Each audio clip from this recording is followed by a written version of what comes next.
तो आज एक विशेष सेवा का प्रारंभ हो रहा है वैष्णव कैलेंडर के अनुसार।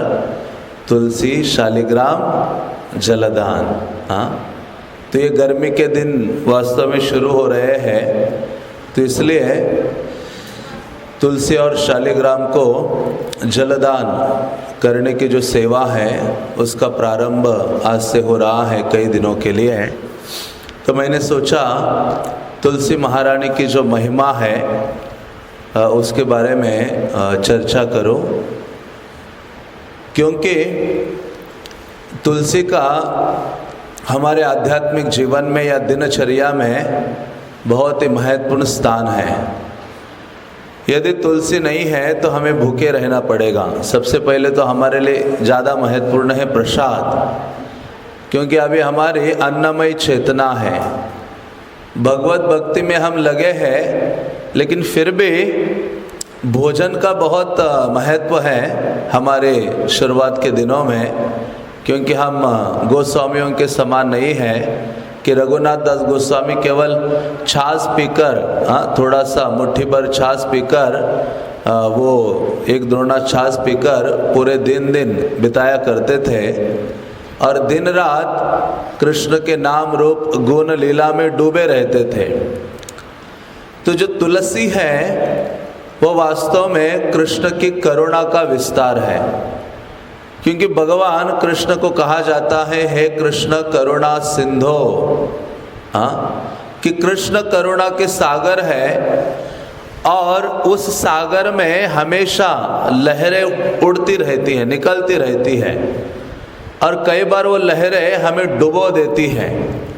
तो उसी प्रकार से उन लहरों की तुलना भगवान की करुणा से की गई है। बीच बीच में लहरें आती है, उसका अर्थ क्या है कि भगवान बीच बीच में अपने भक्तों को भेजते हैं इस भौतिक जगत में, ग्रंथ प्रदान करते हैं। कभी वो पर्वत के रूप में प्रकट हो जाते हैं, गोवर्धन भगवान का करुणा का ही रूप है। कभी नदियों के रूप में प्रस्तुत होते हैं सारे जगत को पावन करने के लिए, गंगा नदी आदि है। तो इस प्रकार से कभी कभी भक्तों के रूप में आते हैं और कभी कभी ग्रंथों के रूप में कृष्ण का जो शब्दावतार है वो प्रकट हो जाता है श्रीमद् भागवतम के रूप में। तो कहने का तात्पर्य है कि भगवान का आविर्भाव या करुणा का आविर्भाव कभी पर्वत के रूप में, नदियों के रूप में, वृक्ष के रूप में, तीर्थों के रूप में होता है, केवल इस सांसारिक जीवों का कल्याण करने के लिए, और कोई उद्देश्य नहीं है। इसलिए आमा बिना बंधुआर के अच्छे तोमार, चैतन्य महाप्रभु कहते हैं अरे थोड़ा सा तुम विचार करोगे ना कि मुझसे ज़्यादा आपका हितैषी कौन हो सकता है संसार में। इस भौतिक जगत में कोई व्यक्ति थोड़ा सा फेवर हमारे प्रति दिखाता है तो हम उसके लिए उसके तलवे चाटने के लिए तत्पर हो जाते हैं।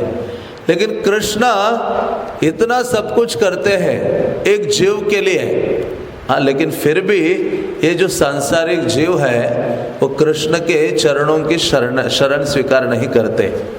इसलिए भगवान का ये वृक्षा अर्चा अवतार है। भक्ति सिद्धांत सरस्वती ठाकुर ने एक आर्टिकल लिखा था तुलसी के ऊपर, जिसमें उन्होंने जैसे अर्चा विग्रह का अर्चा अवतार है, उसी प्रकार से वो कहते हैं भगवान का भी ये तुलसी वृक्षा अर्चा अवतार है, जिसको बहुत सीरियसली लेना चाहिए। प्रभुपाद का एक लेटर पढ़ रहा था तो प्रभुपाद कहते हैं किसी को बहुत क्विकली भगवान का भक्त बनना है और इस जगत से पलायन करना है तो उसको दो चीज़ें करनी चाहिए। प्रभुपाद कहते हैं उसको हरि नाम का जप करना चाहिए और दूसरा तुलसी की सेवा करनी चाहिए। ये दो चीज़ें कोई करेगा तो कितना ही व्यक्ति रजोगुण में क्यों ना हो, कितना ही पतित अवस्था में क्यों ना हो, वो तुरंत ऊपर उठ जाता है, क्योंकि तुलसी एक प्रकार से शुद्ध सत्व का प्राकट्य है। तो तुलसी के संपर्क में आने से प्रभुपाद कहते हैं आप बहुत शीघ्रता से सत्वगुण में आ जाते हो। उनकी सेवा करने से, उनका दर्शन करने से, उनको प्रणाम करने से, उनका स्पर्श करने से, उनको जलदान करने मात्र से। तो इस प्रकार से तुलसी कोई साधारण वृक्ष नहीं है, साधारण व्यक्तित्व नहीं है। तुलसी बहुत ही बड़ा व्यक्तित्व है जो हमें ब्रज को रिवील करता है। 5 ऐसे व्यक्तित्व है जिनको महानुभाव कहा गया है, जिनमें इतना सामर्थ्य है कि वो ब्रज को हमारे सामने रिवील करता है। 5 चीजें कौन सी हैं? तो गौड़िया आचार्यगण कहते हैं सर्वप्रथम है तुलसी। ब्रज, क्योंकि नरोत्तम दास ठाकुर कहते हैं विषय छाड़िया कबे शुद्ध हबे मन, कब अम हेरिबो श्री वृंदावन। कब विषयों से रहित मेरा मन हो जाएगा, विषय वासनाओं से हट जाएगा मेरा जो मन है, और तब वास्तव में मैं वृंदावन को जान सकता हूँ, या ब्रज में प्रवेश कर सकता हूँ, या वृंदावन को समझ सकता हूँ। तो इसलिए वो कहते हैं तुलसी की कोई शरण ग्रहण करता है तो उसको वृंदावन रिवील हो जाता है। हाँ, जैसे धाम में प्रवेश करना है तो आपको आध्यात्मिक गुरु की कृपा सर्वावश्यक है, क्योंकि आध्यात्मिक गुरु वो व्यक्तित्व है जो धाम को रिवील करते हैं जितनी मात्रा में एक शिष्य का शरणागति गुरु और गौड़िया परंपरा के प्रति है। तो वैसे ही जो तुलसी देवी है, इसलिए तो श्रील प्रभुपाद ने मॉर्निंग प्रोग्राम में तुलसी महारानी की आराधना सर्वप्रथम हमें प्रदान की है। एक प्रकार से देखा जाए प्रतिदिन तुलसी की आराधना हमें प्रदान की है, और ऐसी प्रार्थना है वो तुलसी महारानी की, वो बहुत ही महत्वपूर्ण है, जिसमें मानो भगवान की जो नित्य सेवा है उसके लिए हम तुलसी महारानी से प्रार्थना करते हैं, और वो तुलसी महारानी देने के लिए सक्षम है। हाँ, प्रभुपाद कहते हैं कि वास्तव में कई बार हम सोचते हैं कि मुझे शुद्ध भक्त का एसोसिएशन चाहिए। अरे प्योर डिवोटी आपके सामने है। तुलसी महारानी क्या है? शुद्ध भक्त है। और दूसरी चीज क्या है तुलसी महारानी की विशेषता, कि तुलसी महारानी के जो मिट्टी है, उनके जड़ में जो मिट्टी है वो ब्रज के रस से अभिन्न है। शास्त्र कहते हैं ब्रज रज के लिए उद्धव तड़प रहे थे। ब्रज रज को धारण के लिए ब्रह्मा कहते हैं नंद महाराज के आंगन में मुझे पत्थर बना दो चाहे तो, वहां से ब्रज ललनाए, और नंद महाराज आदि जब जाएंगे तो उनके चरण की धूलि मुझे प्राप्त हो जाएगी। शिवजी, ब्रह्मा, देवतागण आकर ब्रज के धूलि में सदैव लोटपोट हो जाते हैं। और ऐसी ब्रजरज जो सबको पावन करने में सक्षम है, कृष्ण की प्रेमा भक्ति देने में सक्षम है, वो प्रतिदिन हमें प्रभुपाद ने अवेलेबल की है। इसलिए पद्म पुराण आदि वर्णन करता है कि तुलसी की जड़ की जो मिट्टी है वो ब्रज रस से क्या है? अभिन्न है। वो प्योर डिवोटी के चरण धूलि को हम धारण करते हैं, जिसको हम कहते हैं कि ये महाबल उसे प्राप्त हो जाता है। जब वैष्णव के चरण धूलि है, उनका पादोदक है, उनका उच्चिष्ट है, तो ये प्रभुपाद ने इतना सरलता से हमें अवेलेबल किया है। लेकिन जब प्रतिदिन आप क्या करते हो, उनके संपर्क में आते हो, तो हम धीरे धीरे मानो उनको गंभीरता से नहीं लेते हैं, नेग्लेक्ट करने लगते हैं, प्रणाम करने में भी नेग्लिजेंसी रखते हैं। प्रभुपाद एक लेटर में लिखते हैं कि तुलसी को जल दिए बिना भोजन नहीं करना चाहिए। मतलब दिन में आप यदि पहली बार खाते हो और मानो आप खाने जा रहे हो और सुबह से आपने तुलसी को जल अर्पित नहीं किया है, तो प्रभुपाद ने कहा दिन की शुरुआत तुलसी महारानी को जल अर्पित करके होनी चाहिए। वो एक उनकी बहुत विशेष और महत्वपूर्ण सेवा है। तो ऐसी जो तुलसी महारानी है ब्रज में, तुलसी का अति महत्व है। तो ऐसे मैं कह रहा था कि 5 ऐसे महानुभाव हैं जो व्यक्ति को ब्रज रिवील कराते हैं।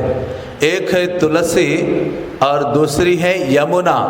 हाँ, यमुना में भगवान ने सारी अपने दिव्य लीलाएं प्रकट की है, जल क्रीड़ाएं की है। यमुना भगवान का आलिंगन मानो, आचार्यगण कहते हैं यमुना मानो भगवान का आलिंगन कर रही है। और गंगा से भी यमुना का जो सौभाग्य है हाँ बहुत अधिक है, जिसकी तुलना नहीं की जा सकती। इसलिए जब गंगा ने देखा मेरी ये जो बहन है इतनी सौभाग्यशाली है, इसको भी लगा अरे मेरा सौभाग्य और बढ़ना चाहिए, तो वो गंगा कहाँ पहुँच गई? नवद्वीप में पहुँच गई। भगवान ने कहा आगे चलकर तुम्हारे ऊपर भी मैं कृपा करूँगा, तुम्हारे जल में भी क्रीड़ाएं करूँगा। तो वही कृष्ण नवद्वीप में श्री चैतन्य महाप्रभु के रूप में प्रकट होते हैं और गंगा को वो सौभाग्य प्रदान करते हैं जो उन्होंने ब्रज में यमुना को वो सौभाग्य प्रदान किया था। तो ऐसे तुलसी एक है, यमुना है और तीसरे है गिरिराज गोवर्धन के गोवर्धन है, हाँ, जिनके बारे में हम कई बार सुनते हैं। और चौथी चीज है पौर्णमासी। हाँ, पौर्णमासी हाँ, जो योग माया है हाँ, जो ब्रज में निवास करती है। और आखिरी चीज है गोपेश्वर महादेव। हाँ, वैष्णवानाम यथा शंभो, ब्रज में उनका विशेष स्थान है। वृंदावन जाते हो आप, राधा रमन मंदिर के थोड़ा पीछे जाते हो तो वहाँ गोपीश्वर महादेव है, जिनकी अनुकंपा से व्यक्ति भगवत चरणों को प्राप्त करता है या धाम उसको रिवील हो जाता है। धाम की जो भगवत लीलाएं हैं उसको रिवील हो जाती है और धाम में सरलता से वो विचरण करता है। इसी कारण से इनका आश्रय लेना महत्वपूर्ण है भगवत भक्ति में। इसलिए तो जो पार्वती देवी ने शिव जी को प्रश्न पूछा था कि आराधनाओं में किसकी आराधना श्रेष्ठ है। हाँ, पार्वती देवी कितनी अच्छी पत्नी है। मानो ये पति पत्नी को कोई काम ही नहीं है, सीधा एक प्रश्न पूछती रहती है और दूसरा दिन भर उत्तर देते रहता है। मतलब कई बार ऐसे वर्णन आता है पुराणों में कि शिवजी भगवत ध्यान में हमेशा मग्न रहते हैं। जैसे ध्यान से बाहर आते हैं तो ये पत्नी ऐसी है जो उनको कृष्ण कथा में एंगेज करती है। जैसे ध्यान अवस्था से बाहर आ गए, पार्वती तुरंत उनको क्या करेगी? प्रश्न पूछेगी, उनको बिल्कुल टाइम नहीं देगी। जैसे प्रभुपाद कहते हैं ना, माया सुई के जैसे आती है और हाथी के जैसे बाहर निकलती है। हमारे जीवन में माया कैसे प्रवेश करती है? सेवा के माध्यम से आती है और आएगी बड़ी सूक्ष्म रूप से और पूरा हाथी के जैसे हमें फाड़ के बाहर चली जाएगी, पूरा आध्यात्मिक जीवन उद्ध्वस्त हो जाएगा। तो ऐसे ही हाँ, मानो ये पत्नी कितनी सुशील और दक्ष है। पति मानो कि वो भगवान को भूल रहा है, शिवजी तो भूलते नहीं है, लेकिन ऐसी पत्नी है कि शिवजी को सदैव कृष्ण के विचारों में निमग्न रखती है और शिवजी हमेशा कृष्ण के विचारों में मग्न रहते हैं। जैसे वो ध्यान की अवस्था से बाहर आएंगे, पार्वती पूरा डायरी लेके बैठी रहती है, तब तक क्वेश्चंस लिखती रहती है। और जैसे वो ध्यान से बाहर आएंगे तुरंत प्रश्न पूछेंगे कि ये बताओ वो बताओ। आप पुराण देखो, पुराण कोई भी पुराण पढ़ो, उसमें आपको घुमा फिरा के ये शिवजी पार्वती का संवाद मिलेगा। किसी भी स्पिरिचुअल पर्सनालिटी के बारे में जानना है या किसी तीर्थ की महिमा जाननी है तो आपको पता चलेगा कि पहला शिवजी ने, पार्वती ने प्रश्न पूछा होगा और शिवजी ने उत्तर दिया होगा। तो ये जो स्कंद पुराण है वो सारे इस जगत के तीर्थ धाम जितने हैं उसके बारे में सारी कथाएं स्कंद पुराण में है। इसलिए सबसे ज़्यादा श्लोक स्कंद पुराण में है, लगभग 84,000 या 90,000 ऐसे कुछ है। सबसे ज़्यादा श्लोकाज है जिसमें आपको जगन्नाथ धाम के बारे में, द्वारका धाम के बारे में, बद्रिका धाम, कोई भी धाम लो, कितने सारे तीर्थ लो, आपको उसमें चर्चाएं मिलेगी। हाँ, क्योंकि वहाँ शिवजी बोल रहे हैं और उनका बेटा सुन रहा है। कौन? कार्तिकेय। हाँ, तो इस प्रकार से ये जो पार्वती है उनको ये पूछती है कि आराधनाओं में सबसे बड़ी आराधना और श्रेष्ठ आराधना किसकी है। तो जैसे उनको ये पूछा तो उन्होंने तुरंत ये कहा, आराधनानाम सर्वेशाम विष्णुर आराधनाम परम, कि सारी आराधनाओं में विष्णु की आराधना श्रेष्ठ है। लेकिन फिर भी वो उससे आगे बढ़ते हैं शिव जी क्या कहते हैं, वो कहते हैं ठीक है भगवान की आराधना सर्वोच्च है, सबसे बड़ी है, लेकिन तदीयानाम समर्चनम, उनसे भी आराधना किसकी बड़ी है, जिन्होंने भगवान का आश्रय लिया है और उनकी सेवा में रत है, ऐसे महानुभावों की सेवा करना भगवद आराधना से भी क्या है, सर्वश्रेष्ठ है। तदीयानाम समर्चनम, इसलिए जो भी वस्तु या जो भी व्यक्ति भगवान की सेवा में लगा है उसको तदीय वस्तु कहा जाता है। हाँ, ऐसे कितने तदीय है, चैतन्य भागवत में वृंदावन दास ठाकुर ऐसे 4 तदीय वस्तुओं का वर्णन करते हैं, बल्कि तदीय वस्तु हजारों है। ये हारमोनियम कृष्ण की सेवा में लगा है तो ये भी भगवान का अत्यंत प्रिय है। कोई भी चीज कृष्ण की सेवा में लगती है उसको तदीय कहा जाता है। और हमारा सौभाग्य, हमारा रोल क्या होना चाहिए, उसकी सेवा में अपने आप को लगाए। तो चैतन्य भागवत वर्णन करता है, भागवत तुलसी गंगाय भक्त जने चतुर्दा विग्रह कृष्ण ये 4 सने। तो चैतन्य भागवत में वर्णन आता है कि 4 ऐसे तदीय वस्तु है। वो क्या है, चतुर्था विग्रह कृष्ण यही 4 सने, वो कृष्ण के ही विग्रह है, ऐसे कहा गया है। कृष्ण से एक प्रकार से अभिन्न है। कृष्ण के विग्रह की आराधना करने के लिए आपको क्या करना होता है, प्राण प्रतिष्ठा करनी होती है। प्राण प्रतिष्ठा नहीं करोगे और विग्रह की आराधना करोगे तो उससे कोई लाभ आपको प्राप्त नहीं होगा, वो मूर्ति ही कहलाएगी। लेकिन प्राण प्रतिष्ठा करने का अधिकार किसके पास होता है, शुद्ध भक्त के पास होता है। शुद्ध भक्त भगवान को उनके धाम से आह्वान करता है कि भगवान आप आगमन कीजिए और इसमें क्या कीजिए, ये जो मूर्ति है उसमें निवास कीजिए। भगवान के शुद्ध भक्त का आह्वान को स्वीकारते हैं। हाँ, जो भगवान उनके इनविटेशन को स्वीकारते हैं। ऐसे भगवान अपने धाम को छोड़कर आकर उस मूर्ति में विराजमान हो जाते हैं, तब वो मूर्ति नहीं रहता, वो क्या हो जाता है, विग्रह हो जाता है। और तब से वो विग्रह की आराधना होती है। उनको इंस्टॉल किए बिना, मतलब प्राण प्रतिष्ठा किए बिना आप उनकी आराधना नहीं कर सकते। लेकिन चैतन्य भागवत में वृंदावन दास ठाकुर कहते हैं कि ये कृष्ण के ये 4 विग्रह हैं, एक प्रकार से तदीया, जिनको स्थापित करने की आवश्यकता नहीं है। जिनकी आप आराधना करोगे तो उतना ही वैसा ही लाभ प्राप्त होगा जैसा लाभ आप प्राण प्रतिष्ठित विग्रह की आराधना करके आप प्राप्त करते हो। इसलिए चैतन्य भागवत में वो कहते हैं, चतुर्दा विग्रह कृष्ण यही 4 सने।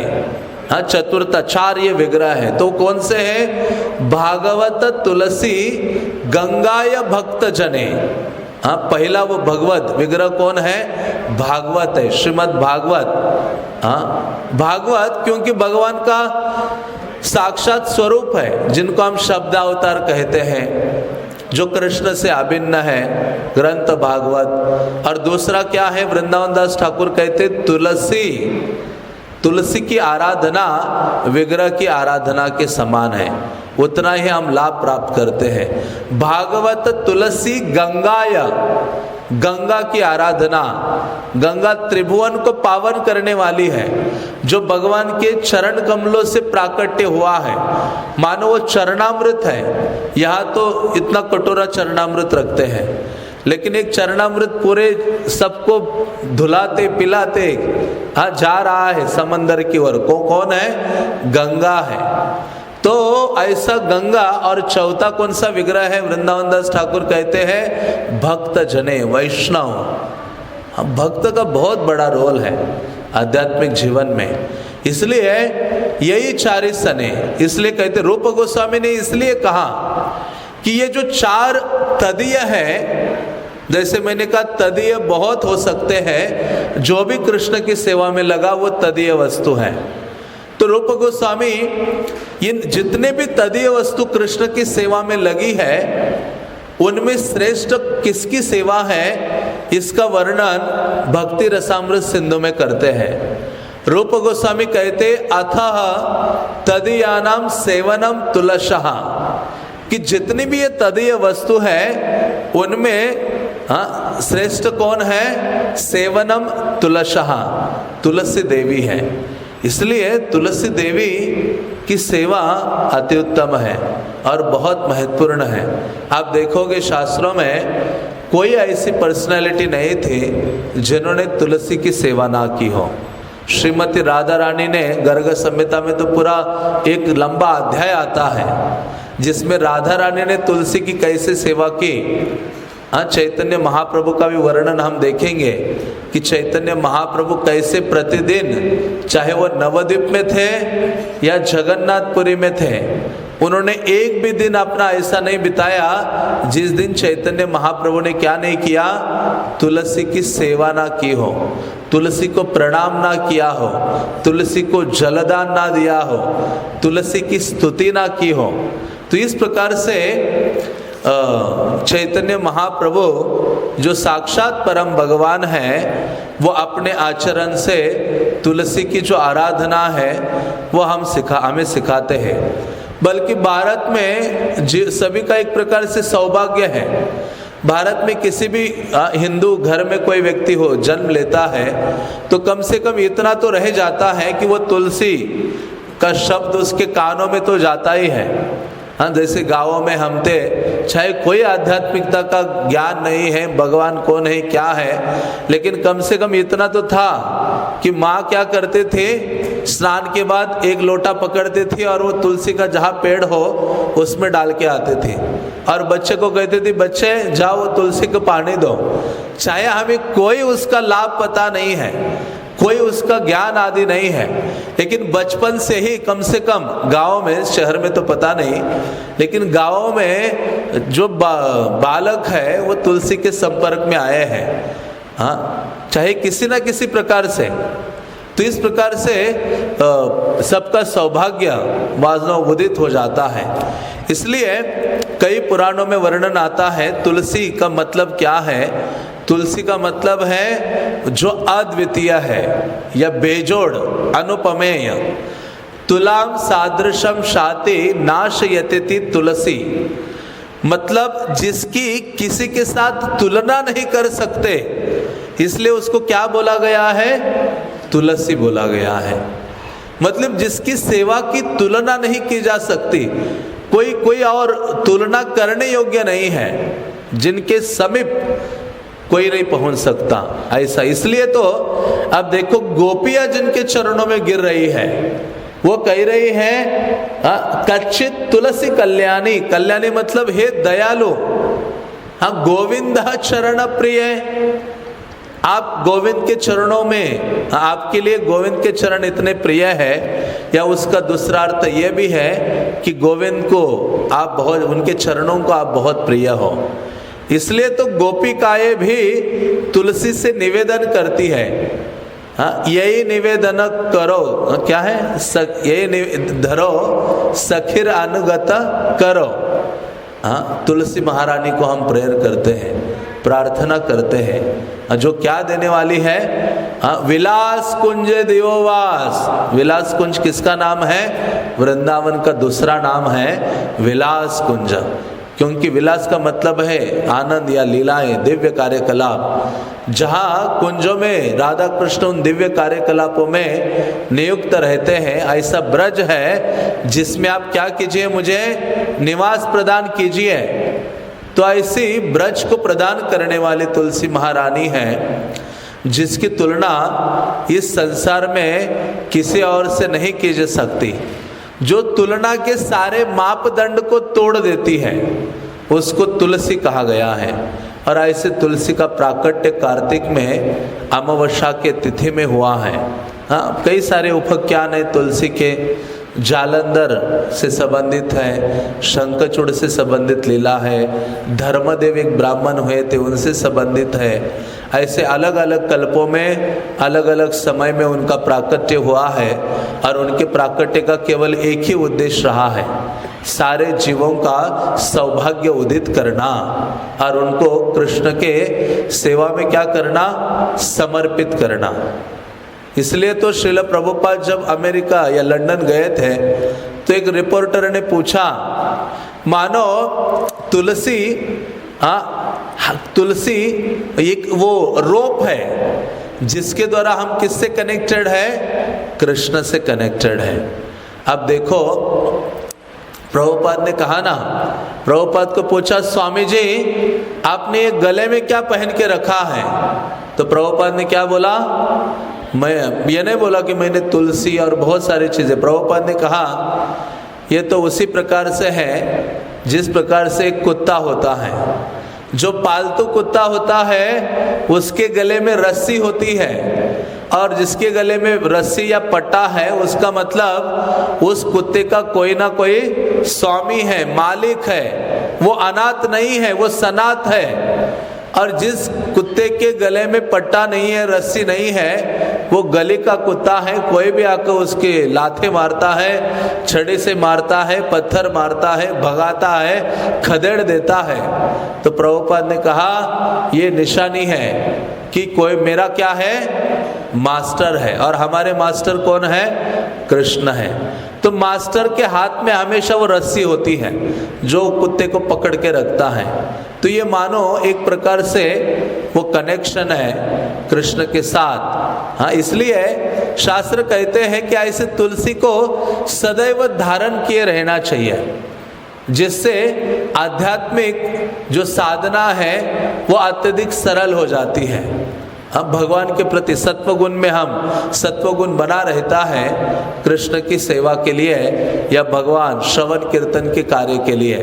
तो इस प्रकार से प्रभुपाद हमेशा कहा करते थे, और प्रभुपाद कहते हैं कि जहाँ भी तुलसी प्रचुर मात्रा में उग गई है वहाँ क्या है, वहाँ भगवत भक्ति फल रही है, भगवत भक्ति क्या है, बढ़ रही है। तो इस प्रकार से इवन प्रभुपाद जो आचार्य है वो वास्तव में तुलसी को जैसे हरि नाम को पूरे संसार में ले गए, भगवान जगन्नाथ विग्रह उत्सवों को ले गए, उसी प्रकार से तुलसी को भी श्रील प्रभुपाद पूरे विश्व में ले गए।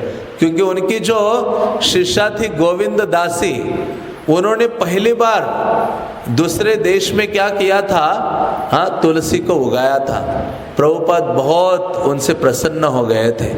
तो इस प्रकार से प्रभुपाद ने तुलसी की सेवा हमारे मॉर्निंग प्रोग्राम में उसको एक महत्वपूर्ण स्थान प्रदान किया है।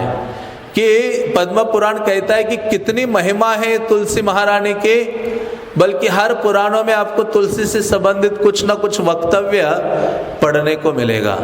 तो इतनी महिमा है, कहते कि ब्रह्मा भी चारों मुखों से कई सालों तक चिल्लाते रहे, गाते रहे, तब भी वो तुलसी का ग्लोरीज कंप्लीट नहीं कर सकते, इतना अधिक तुलसी की महिमा है। इसलिए शास्त्र कहते, पद्म पुराण में एक श्लोक आता है, कहते हैं कि ऐसी 6 चीजें हैं जो इस दुर्गम संसार से व्यक्ति को उठाकर भगवत धाम में रख देती है। उनको षटपदी कहा गया है। पद्म पुराण उन 6 चीजों का वर्णन करते हुए कहता है, विष्णुर एकादशीर गीता तुलसी विप्रधेनवः असारे दुर्ग संसारे षटपदी मुक्तिदायिनी। वो 6 चीजें पद्म पुराण लिखता है कि विष्णुर एकादशीर गीता, भगवान साक्षात, हाँ, भगवान स्वयं, और वो कहते हैं एकादशी, एकादशी को भी वो षटपदी में नियुक्त करते हैं। फिर कहते हैं भगवद गीता है, और तुलसी है, ब्राह्मण है, और धेनवा जो गाय है। तो इस प्रकार से वो कहते हैं कि ये षटपदी, ये 6 है जिनके द्वारा बद्ध जीव का क्या हो जाता है, उद्धार हो जाता है इस दुर्गम संसार से। बल्कि जब भगवान का और पक्षीराज गरुड़ का जब संवाद आता है गरुड़ पुराण में, जिसमें वो कहते हैं कि ऐसी 3 चीजें हैं, 5 चीजें हैं, वो कहते हैं कि जिनको बारंबार इस्तेमाल किया जा सकता है भगवान की सेवा में। एक है विप्र, दूसरा है विप्रा मंत्रा कुशा वन्नी तुलसी च खगेश्वर नैते निर्माल्यताम यान्ति क्रियमानः पुनः पुनः। जिनको बारंबार आप उनको यूज कर सकते हो भगवान की सेवा में। जैसे पुष्प है, वो बासी हो जाए तो उसको फेंकना चाहिए, उसको रिपीटेडली भगवान की सेवा में एक बार यूज करो तो दूसरी बार यूज नहीं कर सकते। लेकिन जो ब्राह्मण है, मंत्र है, कुशाग्रास है, अग्नि है और तुलसी है, भगवान कहते हैं खगेश्वरा, जो पक्षीराज गरुड़ है जिनको कहते हैं, किस प्रकार से उनको इस्तेमाल किया जा सकता है। तो ऐसे ही जो गोपियाँ सर्वोच्च भगवान के भक्त है, वो भी जब भगवान रास क्रीड़ा को त्याग देते हैं तो भगवान के प्रति बहुत विरह की भावना उनके हृदय में उजागर होती है और कृष्ण को ढूंढने के लिए निकलती है ब्रज के वनों में रात्रि के समय में। और यहाँ वर्णन आया है इसके पिछले श्लोकों में कि वो कई सारे पेड़ों को पूछती है, बकुल है, कदम्ब है, इन सारे वृक्षों से कहती है कि क्या आपने नीलमणि कृष्ण को देखा है, क्या आपने वो माधुर्य के जो मूर्तिमान स्वरूप भगवान कृष्ण है उनको देखा है। तो वो वृक्ष कोई उत्तर नहीं देते हैं। वन में जब गोपियाँ भ्रमण कर रही थी और भ्रमण करते करते गोपियाँ आ गए और उनको कौन दिखाई दिए, तुलसी महारानी दिखाई दी। उनके चरणों में गिरती है, उनको प्रणाम करती है, उनको गुणगान करती है और उनको पूछती है कि आपको पता होगा और आप ही बता सकती है क्योंकि आप गोविंद के चरणों में बहुत अनुराग रखती है। इसलिए जो लक्ष्मी देवी है वो कभी कभी तुलसी से ईर्ष्या करती है, वो दुखी हो जाती है। क्यों? क्योंकि तुलसी इवन अब देखो लक्ष्मी सदैव उनके चरणों की सेवा में नियुक्त है, लेकिन कभी कभी लक्ष्मी को वो चरण छोड़ के जाना पड़ता है। कोई लक्ष्मी का डिवोटी उनकी कोई पूजा आरती करने लगा तो वो लक्ष्मी जाती है उसको प्रसन्न करने के लिए। वो जगन्नाथ लीला में हम देखते हैं मंदिर छोड़ के श्रिया चांडालनी नाम की उस जो सेविक स्त्री थी, जिन जो लक्ष्मी की अच्छी भक्त थी, उनके पास वो लक्ष्मी चली गई थी। तो लक्ष्मी को बीच बीच में यहाँ वहाँ जाना होता है, लेकिन तुलसी ऐसी है जो कृष्ण के चरणों को कदापि छोड़ती नहीं है, चिपक के रहती है।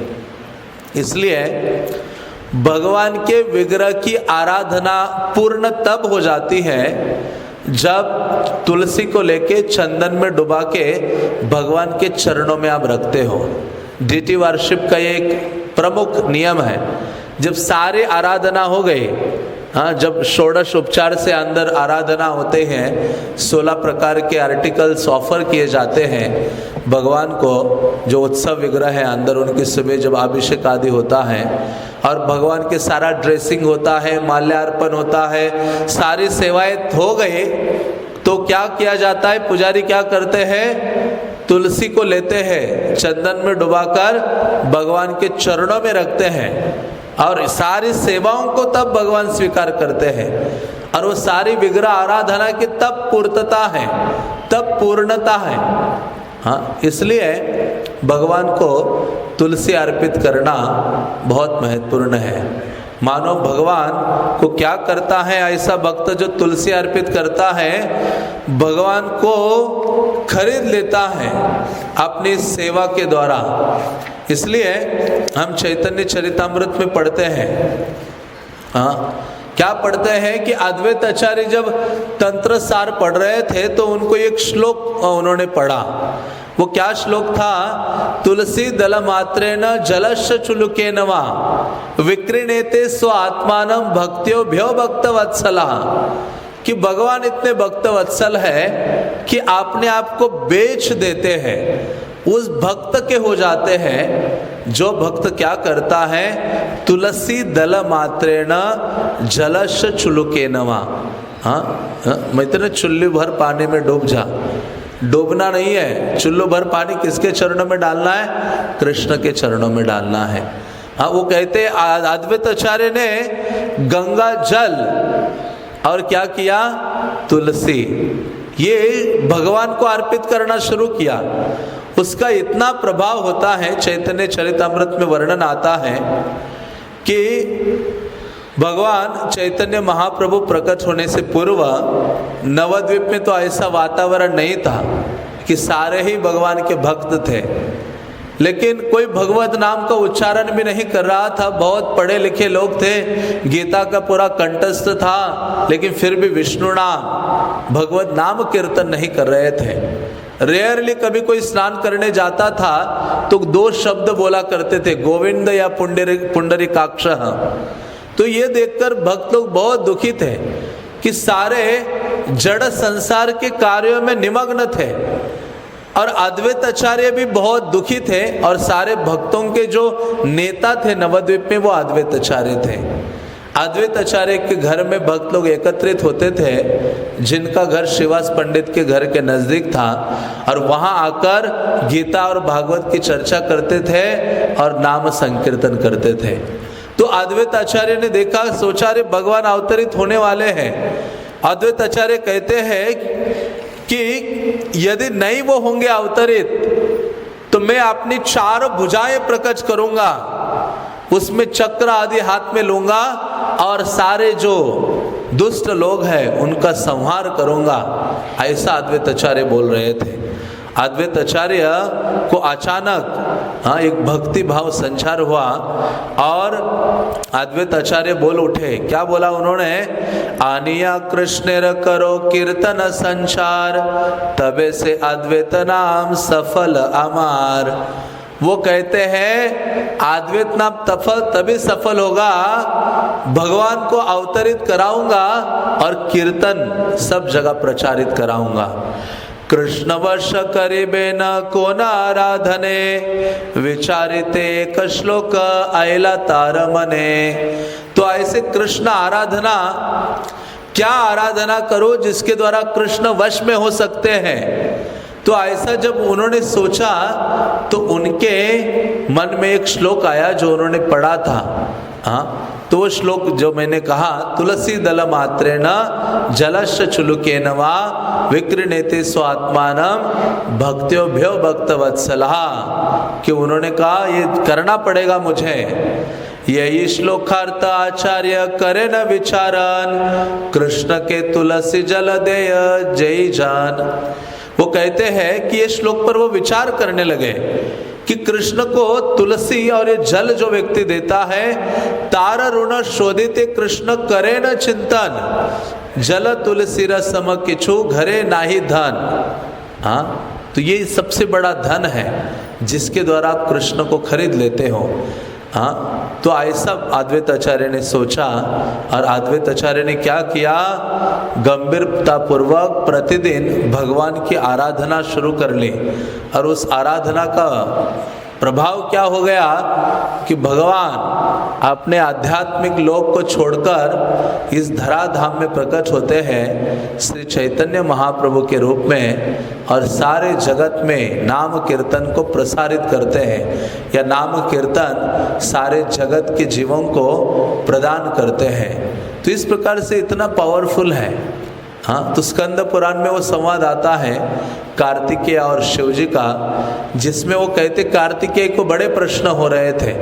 कार्तिकेय ने एक प्रश्न पूछा कि हे पिताश्री, आप बताइए कौन सा ऐसा वृक्ष है जिसका पत्ता, फूल, हर चीज इस व्यक्ति को इस भवसागर से पार ले जा सकता है?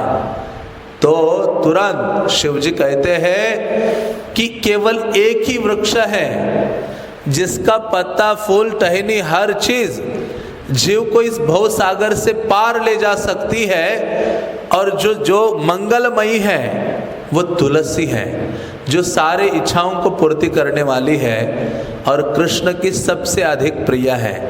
बल्कि शिवजी कहते हैं यथा विष्णु प्रिया लक्ष्मीर यथाहम प्रिय एवच।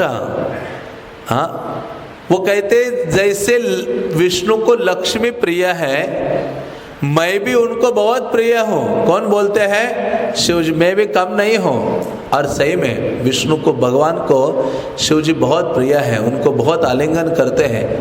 इतने प्रिय है, जब एक संग्राम, एक युद्ध हुआ था जिसमें आकाश से गिर रहे थे, शिव जी आकाश में युद्ध हो रहा था, एक असुर के साथ गिर रहे थे, तो तुरंत कृष्ण क्या हो जाते हैं? नंदी बैल बन जाते हैं। गिरते गिरते शिव जी के नीचे ऐसे बैठ जाते हैं नंदी बैल के रूप में। शिव जी आकर बड़े आराम से उनके ऊपर बैठ जाते। कृष्ण उनके लिए, एक पुराण में वर्णन आता है, नंदी बैल बनते हैं, इसलिए उनके बहुत क्लोज फ्रेंड हैं। शास्त्रों में शिव जी का वर्णन आता है कि कृष्ण की बहुत नज़दीक की पर्सनालिटी है। इसलिए शिवजी स्कंद पुराण में कहते हैं कि मुझे क्या है, मैं भी उनका अति प्रिय हो, तथे हम तुलसी देवी चतुर्थो नोपपद्यते।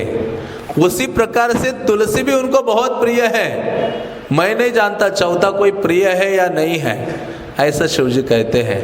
इतना अप्रिशिएशन या इतनी सटीक चीज़ उन जानते हैं कि तुलसी भी बहुत उनको प्रिय है। इसलिए वो कहते हैं, कार्तिकेय को शिवजी कहते हैं कि इसलिए जो विष्णु को प्रिय है, इसलिए तुलसी का एक नाम वैष्णवी है। वैष्णवी नाम को धारण किया है। हाँ, स्वयं भगवान विष्णु उनका रोपण करते हैं, स्वयं विष्णु उनकी सेवा भी करते हैं। बल्कि भगवान को इतना प्रिय है तुलसी, जिनका एक नाम वृंदा भी है। हाँ, ऐसे कई नाम है, 108 नाम से आते हैं पुराणों में। तो इतना प्रिय है कि भगवान ने अपने धाम का नाम क्या रख दिया? तुलसी के नाम से रख दिया, वृंदावन।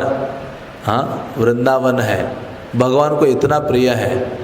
हाँ, वृंदा नाम उनका, तुलसी का नाम इतना प्रिय है कि अपने घर का या धाम का नाम वो वृंदावन रखते हैं। तो इसलिए शिवजी कहते हैं अपने पुत्र को, जैसे गंगा त्रिलोक को पवित्र करती है, उसी प्रकार से तुलसी सारे जगत को पवित्र करने वाली है। और जहाँ तुलसी प्रचुर मात्रा में है, वहाँ उसके निकट कृष्ण क्या करते हैं? सदैव उपस्थित रहते हैं, उसके समीप वो बैठे ही रहते हैं। और जो कोई व्यक्ति तुलसी के निकट हरि नाम का उच्चारण करता है, स्तोत्र है, स्तव है, प्रेयर्स है, उनका उच्चारण करता है, तो उसको अनंत गुना लाभ उसे प्राप्त होता है। इसलिए तो तुलसी के समक्ष, तुलसी के निकट भगवत स्तुति करते रहना चाहिए, भगवान का गुणगान। इसलिए प्रभुपाद ने कहा तुलसी के सन्निकट हरि नाम लो।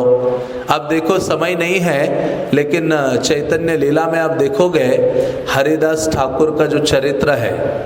अब देखो, हरिदास ठाकुर मतलब तुलसी के निकट हरि नाम लेने से कैसे माया से, इतना माया से प्रोटेक्शन उनको मिला। हाँ, हरिदास ठाकुर तो वैसे हरि नाम के महान आचार्य हैं, लेकिन अपने आचरण से वो दिखाते हैं कि सदैव तुलसी के निकट वो हरि नाम लेते थे। इवन जब रामचंद्र खान ने वेश्या भेजे थे, तो हरिदास ठाकुर ने एक तुलसी का रखा, उसके सन्निकट हरि नाम लेते जा रहे।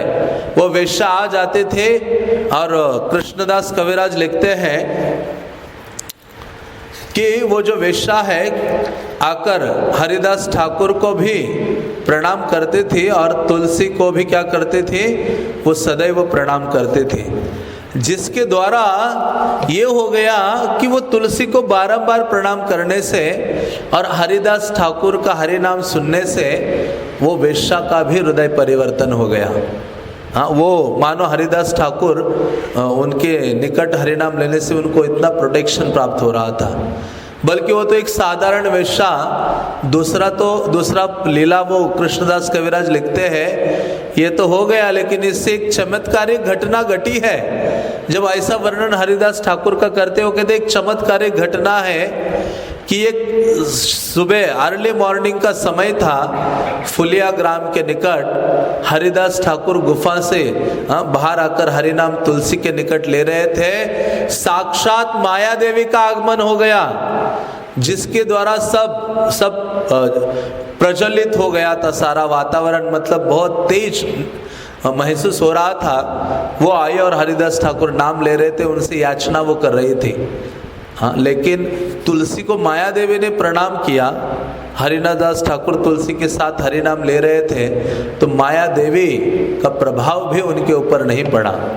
हाँ, इस प्रकार से वो भक्त बन गई। कृष्णदास कविराज कहते हैं, माया दासी प्रेम मांगे इथे के विस्मय। क्या आश्चर्य है कि माया कहती है मैंने ब्रह्मा देवी देवता सबको लुभा दिया है, लेकिन एक ऐसे तुम हो कि तुम पर कोई प्रभाव नहीं डाल पा रही हूं मैं। हाँ, तो ऐसे हरिदास ठाकुर नित्य रूप से तुलसी के निकट हरिनाम लेते थे। और चैतन्य भागवत में वर्णन आता है कि चैतन्य महाप्रभु जब जगन्नाथपुरी गए, और जगन्नाथपुरी में जब महाप्रभु माला पर हरिनाम जप करते थे, तो सदैव तुलसी के पास बैठकर हरिनाम लेते थे। और मानो महाप्रभु को चल के हरिनाम लेना है, तो चैतन्य भागवत में वृंदावन दास ठाकुर लिखते हैं कि एक भक्त क्या करता था, तुलसी को उठा के आगे चलता था, ऐसे तुलसी को ऐसे पकड़ के चलता था, और फिर महाप्रभु उसको देखते देखते हरिनाम लेते थे। एक भक्त ऐसा हरिनाम लेके चल रहा है और महाप्रभु उसके सामने हरिनाम लेते थे। तो वो इस प्रकार से हमें बताते हैं कि जब भी, हाँ, कई जगह नहीं हो सकता, लेकिन जब भी हमें अपॉर्चुनिटी मिलती है, तुलसी महारानी है, तो उनके सन्निकट हम हरिनाम लें। चाहे हम कितने भी रजोगुणी, कितने भी तमोगुणी, कितने भौतिक कामनाओं से भरे क्यों ना हो, लेकिन रोज प्रयास करते रहेंगे तो उनकी अनुकंपा हमारे ऊपर निश्चित होगी। और ऐसे महाप्रभु अपने आचरण से सिखाते हैं। और चैतन्य महाप्रभु जब नवद्वीप में थे, तो उनकी दिनचर्या का एक ये भाग था। वृंदावन दास ठाकुर उनकी नवद्वीप की दिनचर्या का वर्णन करते हैं, तो कहते कि चैतन्य महाप्रभु प्रतिदिन सुबह जाते थे गंगा स्नान करने के लिए। गंगा स्नान करके जैसे घर में प्रवेश करते थे, तुरंत तुलसी को प्रणाम करते थे, उनकी परिक्रमा करते थे, उनकी स्तुति करते थे, उनको जलदान देते थे। और तुलसी पत्र को लेकर घर में जो शालिग्राम शिलाएं होते थे, उनको जब महाप्रभु हाथ में लेते थे तो रोदन करते हुए, हाँ, उनको तुलसी का जो पत्र है या मंजरिया है वो अर्पित किया करते थे। और इसलिए महाप्रभु ने कहा कि ये सात्विक आराधना है जब आप तुलसी भगवान को अर्पित करते हो। रघुनाथ दास गोस्वामी को जब उन्होंने गोवर्धन शिला प्रदान की, चैतन्य महाप्रभु जिस शिला का स्वयं आराधना करते थे, वो शिला उन्होंने रघुनाथ दास गोस्वामी को दी, तो उन्होंने रघुनाथ दास गोस्वामी को भी यही कहा था, क्या करना, रोज 2 या 4 तुलसी जिसको मंजरी हो और ऐसे 2 पत्ते हो, वो भगवान को बहुत प्रिय है, ऐसे भगवान के चरणों में अर्पित करो। तो विग्रह की सेवा भी ऐसे भी किए जा सकती है।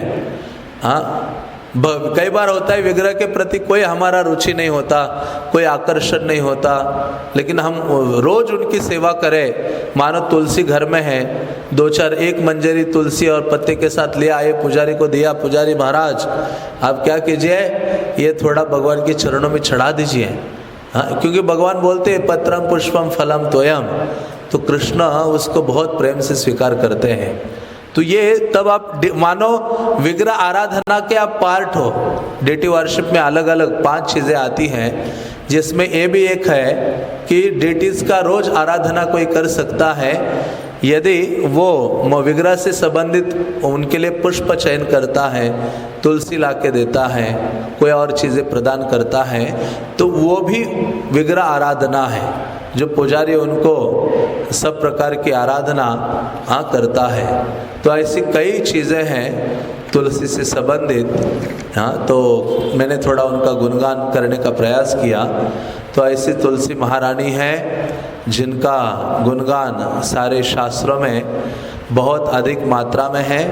आगे कभी मौका मिला तो हम और तुलसी महारानी का गुणगान करने का प्रयास करेंगे। हरे कृष्णा कृष्णा कृष्णा हरे हरे, हरे राम राम राम हरे हरे। वृंद देवी तुलसी महारानी की, श्रील प्रभुपाद के, ग्रंथराज भागवतम के, निताई गौर प्रेमानंदे।